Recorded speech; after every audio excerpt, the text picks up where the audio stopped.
시편 1편에 보면은 복 있는 사람에 대해서 나오잖아요.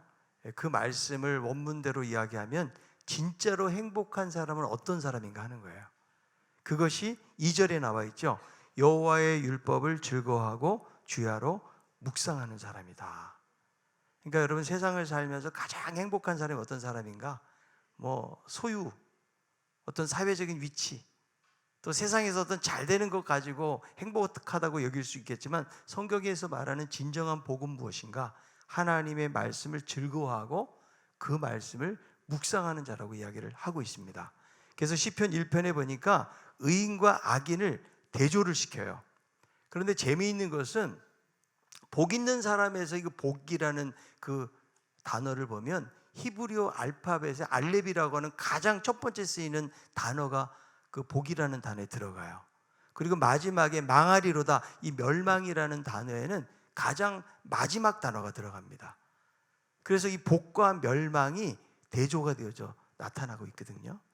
이거를 가르는 것은 과연 무엇인가? 그것이 무엇인가 하면 하나님의 말씀에 대한 자세라는 거죠. 우리가 정말 의인된 삶을 살고 시냇가에 심기운 나무의 축복을 받으면서 살기를 원한다면 날마다 하나님의 말씀을 즐거워해야 된다는 거예요. 여러분, 하나님의 복을 받기를 원하십니까? 그러면 말씀을 가까이 해야 된다. 여러분, 공중에 날아다니는 새는요, 한 통계적으로 볼 때 10일 정도 먹지 않으면 굶고 죽게 된다는 거예요. 10일을 버틸 수가 있어요. 개 있죠, 짖는 개는 20일을 버틸 수가 있어요. 그리고 거북이 같은 거는 한 500일까지도 버틴다는 거예요. 제가 왜 이런 말을 할까요? 성경을 한 10일 전에 보고 안 읽고 지금까지 살아온 사람을 새신자라고 그래요. 그리고 한 20일 전에 성경 읽었는데 지금까지 안 읽고 살아온 사람을 개신자라고 그러고요. 한 500일 전에 성경 읽었는데 아직까지 안 읽고서 막 뻐젓이 살아있는 사람을 거북이 신자라고 이야기하는 거예요. 근데 우리는 성경을 통해서 볼 때 어떤 신자가 되어야 되는가 하면 만나 신자가 되어야 됩니다. 그래서 여러분, 하나님께서 이스라엘 백성들의 만나를 주실 때 어떻게 하세요? 날마다 그 만나를 거둬들이게 하는데 한 오멜이에요. 딱 먹을 분량만인 거죠. 근데 여러분, 만약에 어떤 사람이 나가가지고 한 달분을 가져왔다 그러면 이 사람은 새벽에 일어날 필요가 없어요. 그냥 한 달분 갖다 놓고 먹고 살 거잖아요.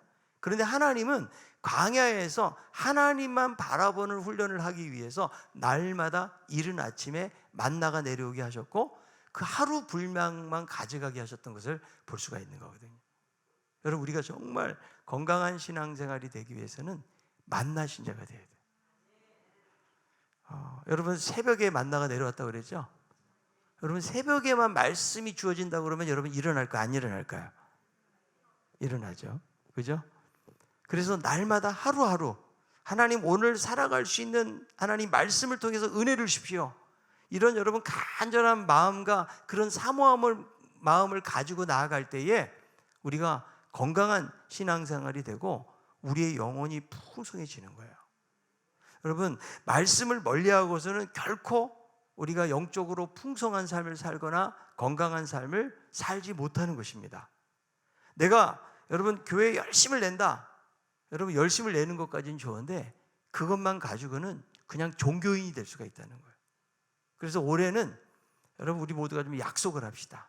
하나님, 내가 날마다 하나님의 말씀을 붙잡겠습니다. 그리고 여러분, 공동체 성경 읽기는 뭐냐면 나 혼자 읽는 것이 아니고 같이 읽는 거예요. 그런데 내가 그 자리에 안 나가면 우리는 다른 사람을 실족하게 만들 수도 있는 거예요. 그죠? 야, 저분도 나왔네? 저 집사님도 나오셨네? 저분도 나왔어. 이렇게 하면 상대방에게 여러분, 우리 섬기는 자세는 뭐냐면 말씀을 읽는 자리에 함께 있어주는 것이 다른 사람에게도 유익을 주는 거예요. 여러분, 제자반을 하다 보면 제자반에 여러분 과제가 있거든요. 근데 매주마다 과제가 있어요.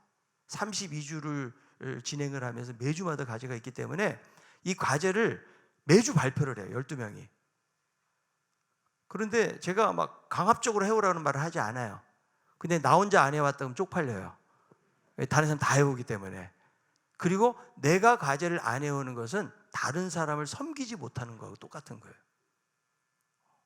왜냐하면 다른 사람들로 하여금 이거 다 과제해야 되는데 이 사람은 왜 과제를 안 했을까? 그것이 다른 사람에게 좋지 못한 영향을 주기 때문에. 그래서 내가 성실하게 그것을 감당함으로 다른 사람에게 격려가 되고 위로가 되는 것처럼 우리들도 신앙생활은 여러분 나 혼자 하는 게 아니에요. 말씀도 나 혼자서는 여러분 성경을 내가 읽기를 항상 여러분들이 결심을 하니까 제일 많이 읽는 성경이 어딘지 아시죠? 창세기 오늘 1장, 마태복음 1장 이거 많이 읽어요. 그런데 창세기 지나서 출애굽기, 레위기 오면은 거기서 더 이상 넘어가지 못하는 경우가 많이 있어요. 그래서 공동체 성경 읽기는 함께 읽는 거기 때문에 그것이 서로가 도전이 되고 힘이 되어서 우리 전체가 성경을 읽어내면서 말씀 통해서 주시는 은혜를 우리가 좀 새기면서 또 기억하면서 그렇게 살아간다면 분명히 하나님께서 이 성경 읽기를 통한 그런 간증과 은혜들을 주시리라고 생각을 해요. 그래서 우리가 열심히 여기 참여하고 한 3개월쯤 지나가지고 이 성경 읽기를 통해서 주시는 은혜들이 있다면 오늘 제자반 간증한 것처럼 이 앞에 나와서 좀 간증을 하면서 정말 이 하나님의 말씀을 중요하게 생각하고 말씀에 대한 그 사모함을 가지고 한 해를 또 출발할 수 있는 우리 모두가 다 되기를 바랍니다. 여러분, 말씀을 가까이 하는 사람에게 주야로 묵상하는 적에 어떤 복을 주신다고요? 시냇가에 심기운 나무와 같은 복을 주시는데, 시냇가는 뭐냐면 물이잖아요. 팔레스틴 지역에 생명이 있다는 거예요. 아무리 가물어도 시냇가에 심기어진 나무는 더 풍성하게 열매를 맺는 것처럼 우리들도 생명력 있는 공동체에 어떻게 회복되는가? 하나님의 말씀이에요. 그래서 여러분, 우리는 우리의 자원이 부족하기 때문에 하나님, 내가 오늘 하루를 넉넉히 살아갈 수 있도록 하기 위해서 말씀을 주세요.